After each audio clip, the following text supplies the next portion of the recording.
আম ফুরিয়ে যাওয়ার আগে এই আমের আচারটি তৈরি করে নিন। খুব সহজে তৈরি করা যায় আর খেতেও অসাধারণ হয়। আসসালামু আলাইকুম everyone, welcome to Fatema food store. দেশ ও দেশের বাইরে যেখান থেকে আমার এই ভিডিওটি দেখছেন, আশা করি ভিডিওটি ভালো লাগবে। ভালো লাগলে লাইক, কমেন্ট, শেয়ার এবং নিয়মিত চ্যানেলের সাথে থেকে চ্যানেলটিকে সাবস্ক্রাইব করে রাখবেন আর পাশে থাকা বেল বাটনটি অন করে দিবেন। এতে করে আমি যখনই নতুন কোনো ভিডিও আপলোড করব সাথে সাথেই নোটিফিকেশন পাবেন সবার আগে। আম থাকতে থাকতে এই আচারটি তৈরি করে সংরক্ষণ করে রাখুন সারা বছর জুড়ে। দেখুন কতটা লোভনীয় হয়েছে এই আমের আচারটি। এবার আমি চলে যাচ্ছি পুরো রান্নায়। দেখুন এখানে আমি 4টে আম নিয়ে নিয়েছি। মোটামুটি বড় সাইজেরই আমগুলো নিয়েছি আমি। দেখুন এরকম সাইজের, একটু পোক্ত দেখেই আমগুলো নিতে হবে, যাতে করে ভিতরের আটিটা শক্ত হয়ে যায়, নরম না থাকে। দেখুন এবার আমি আমের ছালগুলোকে ছাড়িয়ে নিচ্ছি, উপরের ছালটাকে ছাড়িয়ে নিচ্ছি। একইভাবে আমি পুরো আমগুলোর ছালগুলোকে ছাড়িয়ে নেব।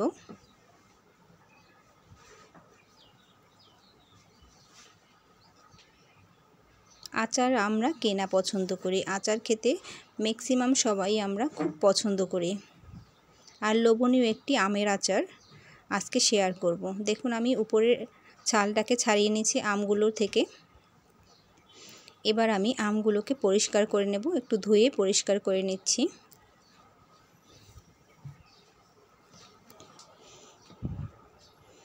আমগুলোকে ধুয়ে পরিষ্কার করে নিয়েছি আমি। এবার একটি আম নিয়ে নিচ্ছি আমি। দেখুন এবার আমি এভাবে মাঝ বরাবর কেটে নেব আমটাকে। খেয়াল করে দেখুন, একটু শক্ত কাটতে হবে, একটু সাবধানের সাথে, যাতে হাত না কেটে যায়। দেখুন অনেকটাই শক্ত হয়ে গেছে ভিতরের আটিটা, এটাকে সাবধানের সাথে কাটতে হবে। এবারে ভিতরের বিচিটাকে ফেলে দিতে হবে। দেখুন এভাবে আমি সব আমগুলোকেই কেটে নেব। দেখুন ভিতরের আটিটাকে আমি ফেলে দিচ্ছি। এই যে কাটা হয়ে গেছে। একইভাবে আমি 4টে আমি কেটে নেব। দেখুন আরও একটি দেখিয়ে দিচ্ছি। মাঝ বরাবর নিয়ে এভাবে চেপে সাবধানের সাথে কাটতে হবে আমগুলোকে। এভাবে আমি সব আমগুলোকেই কেটে নিয়েছি। ভিতরের আটিটাকে আমি বের করে নিচ্ছি।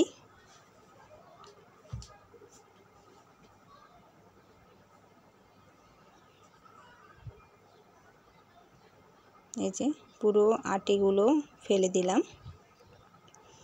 এবার আমি এটাকে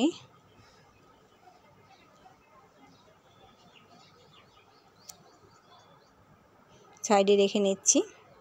একটি বোট নিয়ে নিলাম। আমের একটা টুকরো আমি নিয়ে নিচ্ছি। দেখুন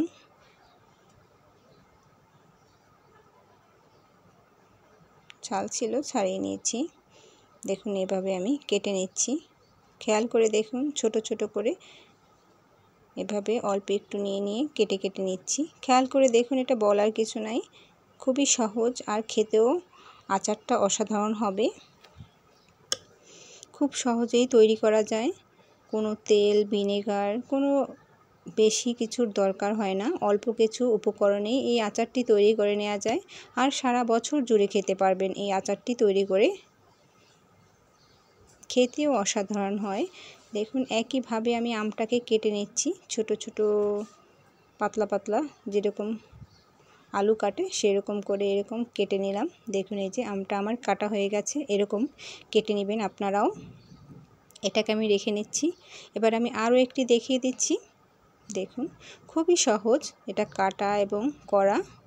আচারটা কিন্তু তৈরি করা খুব সহজ, যে কেউ একবার দেখলেই করতে পারবেন।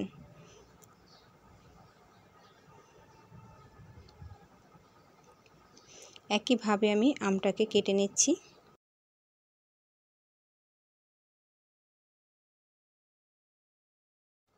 এটাকে আমি কেটে নিলাম। দেখুন হয়ে গেছে আমার কাটা। এই যে দেখিয়ে দিচ্ছি, দেখুন খেয়াল করে দেখতে কতটা চমৎকার লাগছে। আমার কাছে তো খুব ভালো লাগছে। দেখুন একইভাবে আমি পুরো আমগুলোকেই কেটে নিয়েছি। দেখুন দেখতে কতটা চমৎকার লাগছে। আম তো আমরা সকলেই পছন্দ করি। দেখুন এভাবে আমের আচার যাকেই তৈরি করে খাওয়াবেন সেই অবাক হয়ে যাবে। এবার আমি এটাকে সাইডে রেখে নিচ্ছি। এবার একটি দেখুন সিলভারের কড়াই নিয়ে নিয়েছি, এর মধ্যে আমি আমগুলোকে রেখে নিচ্ছি।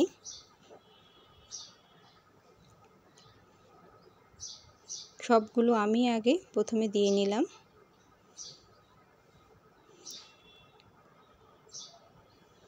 এবার আমি এখান থেকে কয়েকটা আম তুলে নিচ্ছি।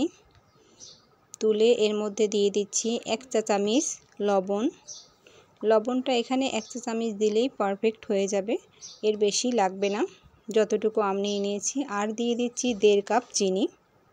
আমি এখানে 4টা আম নিয়েছি, এর জন্য 1.5 কাপ চিনি পারফেক্ট। এটাকে আমি মেখে একটু রেখে দেব।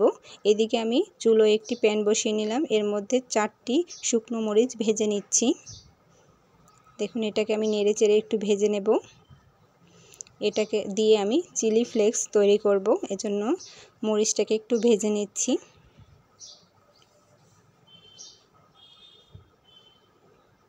নেড়ে চেড়ে একটু মরিচটাকে ভেজে নিচ্ছি আমি। একটু ভাজা হয়ে এসেছে, এবার এটাকে সাইডে রেখে নিচ্ছি। এদিকে আমি দিয়ে দিচ্ছি 5 ফোড়ন। 1 চা চামচ 5 ফোড়ন নিয়েছি, এটাকে আমি এক সাইডে করে ভেজে নিচ্ছি। 5 ফোড়নটা যাতে বেশি ভাজা না হয়ে যায় সেদিকে খেয়াল রাখতে হবে। বেশি ভাজা হয়ে গেলে একটু তেতো ভাব আসবে, সেজন্য 5 ফোড়নটাকে সাবধানের সাথে ভাজতে হবে। এটা আমার ভাজা হয়ে গেছে। এবার আমি মরিচটাকে এবং 5 ফোড়নটাকে একসাথে নিয়ে ভেজে নিচ্ছি। দেখুন দুটোই আমার ভাজা হয়ে গেছে, এ পর্যায়ে আমি তুলে নিচ্ছি। লবণ এবং চিনি আম দিয়ে এটাকে মেরিনেট করে রেখেছিলাম, দেখুন মেখে রেখেছিলাম। এটা থেকে দেখুন পানি ছেড়ে আসছে। এবার আমি চুলোয় বসিয়ে নিচ্ছি। এটাকে 20 মিনিট রেখে দিলে এরকম পানি ছেড়ে আসবে, আমটা দিয়ে চিনিটা গলে আসবে। 20 মিনিট পরে চুলোয় বসিয়ে দিলাম। এ পর্যায়ে মিডিয়াম আঁচে আমি রান্না করে নেব। শেষের দিকে লো আঁচে নিয়ে আসতে হবে, হাই বা মিডিয়াম আঁচে রাখা যাবে না, একবারে লো আঁচে রান্না করে নিতে হবে, আগেই বলে নিলাম। দেখুন এবার আমি একটু নেড়ে চেড়ে দিচ্ছি। যেহেতু আমের টুকরাগুলো অনেক বড় বড়, একটু নেড়ে চেড়ে দিতে হবে। দেখুন চিনিটার মধ্যে বলক চলে এসেছে পুরোপুরিভাবে। এ পর্যায়ে আমি দিয়ে দিয়েছি 1/2 চা চামচ লাল মরিচের গুঁড়া। জালটা যে যেরকম পছন্দ করেন, এখানে আমি 1/2 চা চামচ দিয়েছি, চাইলে এখানে 1 চা চামচও দিতে পারেন। আমি এখানে চিলি ফ্লেক্স দিব, এজন্য 1/2 চা চামচ দিয়েছি। 1/2 চা চামচই এর জন্য পারফেক্ট, এর চেয়ে জাল বেশি হলে ভালো লাগবে না। দেখুন এভাবে আলতো হাতে আমগুলোকে উল্টিয়ে পাল্টিয়ে দিতে হবে, বারবার আমগুলোকে উল্টিয়ে পাল্টিয়ে দিতে হবে। যেহেতু আমগুলোর সাইজগুলো বড় বড়, সেহেতু একটু বারবার উল্টিয়ে নিতে হবে, যাতে করে চিনির মশলাটা ঘ্রাণটা ভালোভাবে আমের মধ্যে ঢুকে যায়। আমি কিন্তু বারবার এরকম উল্টিয়ে পাল্টিয়ে দিয়েছি, সাবধানে করতে হবে, নয়তো ভেঙে যাবে, আমগুলো নরম হয়ে আসবে। সাবধানের সাথে উল্টিয়ে পাল্টিয়ে নিতে হবে। এ পর্যায়ে আমি এর মধ্যে দিয়ে দেব ভেজে রাখা শুকনো মরিচটাকে টেলে নিয়েছি, এটাকে আমি চিলি ফ্লেক্স করে নিয়েছি। দেখুন দেখিয়ে দিলাম। এবার আমি এই চিলি ফ্লেক্সটাকে দিয়ে দিচ্ছি সব জায়গা দিয়ে।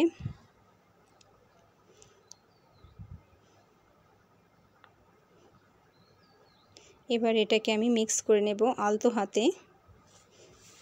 দেখুন আমটা কিন্তু একবারেই নরম হয়ে এসেছে, এটাকে অবশ্যই আলতো হাতে করতে হবে।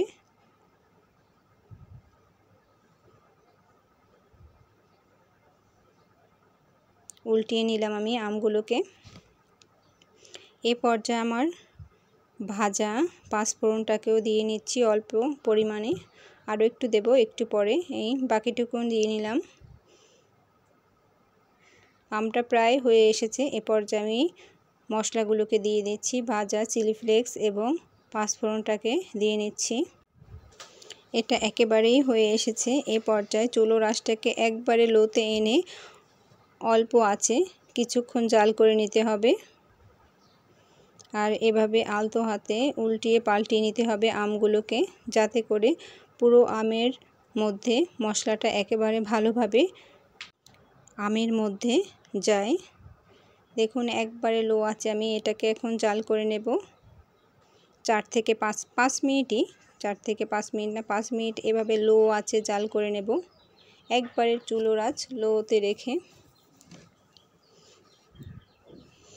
এতে করে মশলাটা ভালোভাবে আমের মধ্যে চলে যাবে।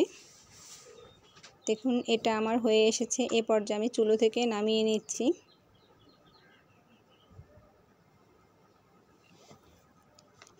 এবার আমি এখানে একটি প্লেট নিয়ে নিয়েছি, এর মধ্যে একে একে আমগুলোকে আমি তুলে নিচ্ছি। এই আচারটা ছোট থেকে বড় সকলেই পছন্দ করবে এবং চেটেপুটে খাবে। দেখুন একে একে আমগুলোকে আমি তুলে নিচ্ছি।